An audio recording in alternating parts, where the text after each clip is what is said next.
Oggi vi voglio raccontare le antiche danze popolari del Friuli. Au gringos!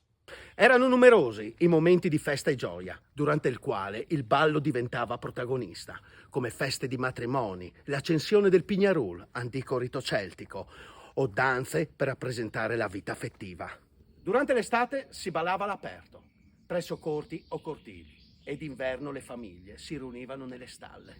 Fino agli anni 50 le danze popolari erano molto diffuse e l'accompagnamento musicale veniva fatto da fisarmoniche, violini e flauti.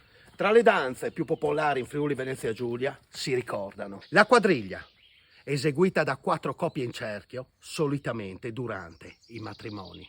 La furlana, danza molto allegra che si balla in una o più coppie, nata intorno al 1574 e inserita nelle composizioni di grandissimi artisti come Johann Sebastian Bach. La vinca, ballo in coppia con la vitalità di una polca e si conclude con un gesto di affetto tra i fidanzati. La Staiere, danza rustica, originaria dell'Austria, in cui il suo tema è stato utilizzato da Beethoven. La resiana è una danza molto antica e le sue origini sono della Varresia. Il suo ritmo è frenetico e travolgente. Si balla in coppia e i ballerini stanno sempre di fronte e non si toccano mai.